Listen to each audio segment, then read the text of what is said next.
The seven princes of hell is an idea we mentioned when we discussed Lucifer. It's not necessarily one that is mentioned explicitly in scripture, but it is an interesting idea that many scholars have attempted to explain in the last 600 years. Today we'll take a look at some of these ideas, mostly focusing on the classification of demons by Peter Binsfeld, which borrows heavily from the idea of the seven deadly sins. As we are on the topic of hellish nightmares, browsing the internet shouldn't be a nightmare experience for anyone. Thanks to today's sponsor ExpressVPN, you can browse the internet safely without any privacy concerns. With so many of us now working from home, keeping sensitive information and data private is as important as it's ever been. With ExpressVPN's encryption standard, your data and browsing history is safe from ISPs, the government, hackers, and even ExpressVPN themselves. VPNs have a multitude of other uses, such as being able to receive discounts when shopping online based on your location. I personally use them to change my location, giving me access to shows and movies that would have been otherwise unavailable on websites such as YouTube, Netflix, Hulu, and many more. For example, I can change my location to Canada and have access to shows such as Vikings that would normally be unavailable. One thing I've noticed with ExpressVPN in particular is that your broadband speed is never slowed down or hindered, which isn't the case for other VPN services. Find out how you can get 3 months for free today by using my custom link, expressvpn.com/mythology. The link will also be in the description of this video, so don't miss out.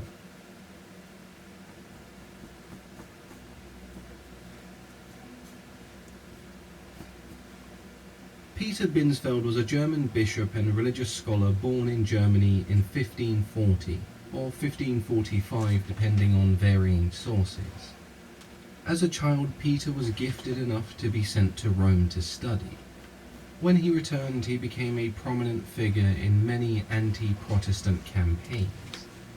What he was most well known for was the part he played in the witch trials of Trier, that took place in 1581 until 1593. Binsfeld wrote an influential piece titled Of the Confessions of Warlocks and Witches, which contained the alleged confessions of these individuals that had been obtained through torture and therefore according to him should be believed and trusted. This is important because at the time Peter was considered a rather intelligent man, an expert in religion and its supernatural elements. In 1589, amongst the chaos of these witch trials, he published a list of demons that he believed to be the princes or lords of hell. According to Binsfeld, the seven deadly sins were much more than just deadly vices. He believed each one was in fact a demon. So, who are these demons? The first of these is Lucifer, who represented the sin of pride, the original and most serious of the seven deadly sins.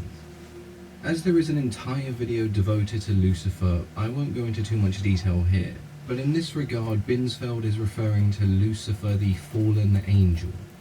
His overwhelming pride led to him believing that he could rule heaven, and so he was cast out and demonized when his rebellion was unsuccessful. The ever-present reminder of the dangers when one allows pride to overcome them. Some consider Lucifer to be the ruler of the seven princes. These accounts often believe Lucifer and Satan are the same individual. Other classifications who don't agree see Satan as the figurehead of hell, an entity separate from Lucifer. They even sometimes replace Lucifer with another fallen angel figure, such as Azazel. The second demon Binsfeld mentions is Mammon, whose name roughly translates to mean money, and I'm sure you've guessed he is the embodiment of our next sin, greed. In scripture, Mammon isn't necessarily a physical being, more so a concept surrounding money, wealth, and greed. Over time this began to change, and it was during the Middle Ages Mammon became more than just a concept. He was personified as the demon of greed in numerous pieces of art and literature, and thus some scholars began to classify him as one of the princes of hell, who would enslave those who were driven by greed and the accumulation of wealth. At times, Mammon can be confused with Beelzebub, and though they both can be seen as demons of greed, greed and gluttony aren't necessarily the same thing. The third prince of hell is Asmodius, who represented the sin of lust. Most of what we know about Asmodius comes from the Book of Tobit, as well as some other Talmudic stories, such as the construction of the Temple of Solomon. Many saw his role as spreading lust through the land. From common people to kings and queens, nobody was safe.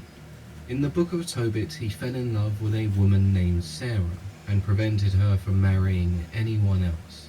He also killed 7 of her husbands the night of their wedding, just before they could consummate the marriage. The 8th husband, Tobias, was lucky enough not to suffer a similar fate.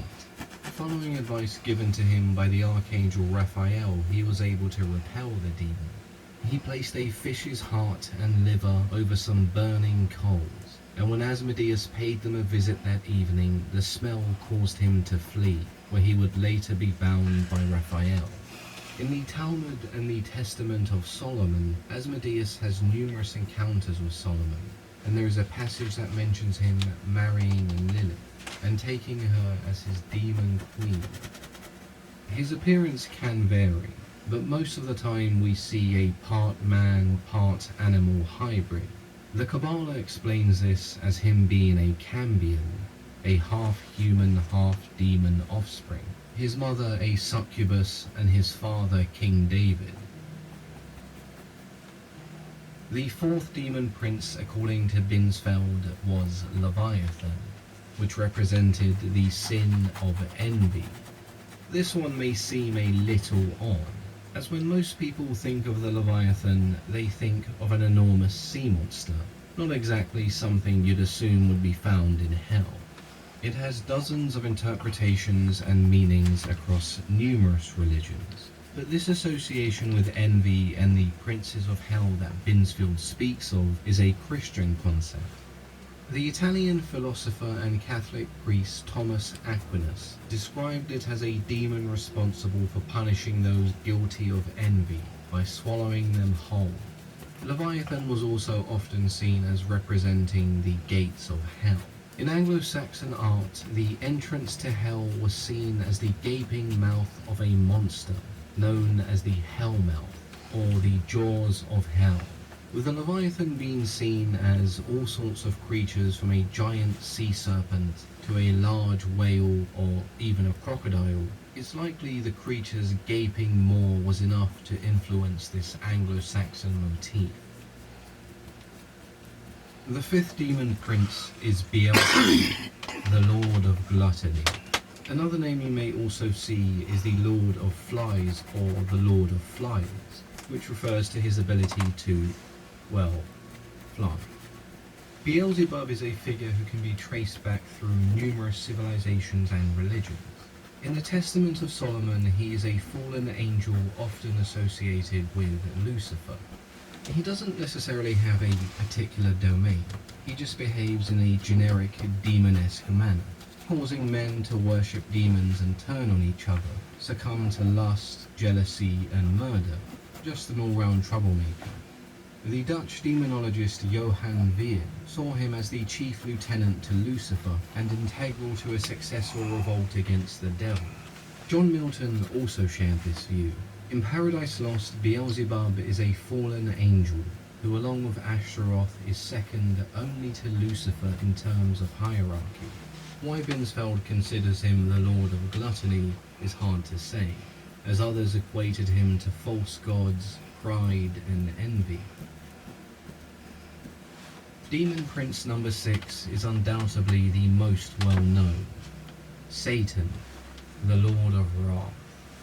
As this is Peter Binsfeld's classification, we can assume when he says Satan, he's referring to the Christian interpretation in the early modern period from around the 16th century onwards, just after the Middle Ages. From around 1480 onwards, the hysteria around the idea of witches began to spiral out of control in some European countries. France and Binsfeld's native Germany were two of the most notorious examples. Heinrich Kramer and Jacob Springer's Malleus Maleficarum was published in 1487, and this explained that all sorcery was rooted in the work of Satan, and thus we see Satan's association with warlocks and witches. In the Middle Ages, Satan was always depicted as pitiful and repulsive, with no real power. But now, with the fear of witchcraft on the rise, naturally Satan would become a demon that people feared. So much so that the church turned its attention away from other religions. The focus was now on Satan. The simple belief in him was thought to lead Christians astray. Our final demon prince is Belphegor, the Lord of Sloth. Binsfeld saw him as the chief of laziness, and though he does have a point, there is more to his character. You wouldn't be wrong to argue that he is better suited as the prince of manipulation and deceit. Belphegor takes many forms, choosing whichever one he feels will convince his victims into doing his bidding. He convinces, seduces, and manipulates humans into creating ingenious inventions that will make them rich. A whisper or a nudge in a certain direction that leads to amazing discoveries. But when these are complete, the wealth and esteem is snatched away by Belphegor. He may not be the most imposing or terrifying demon, but Belphegor is about as cunning and deceitful as they come. There are many different classifications of demons by many different scholars, and we've only just looked at one. If you'd like to do some further reading and see how they differ, then you can simply search the classification of demons and you'll find a host of varying ideas you can examine. As always, I've been your host, Mythology and Fiction Explained.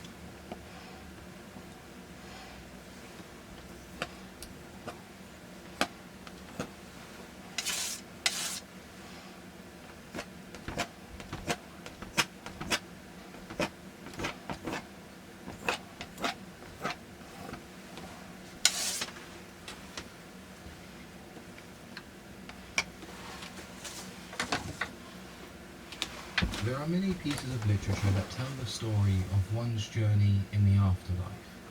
For some, Dante's Inferno may be the first of these classical pieces that comes to mind.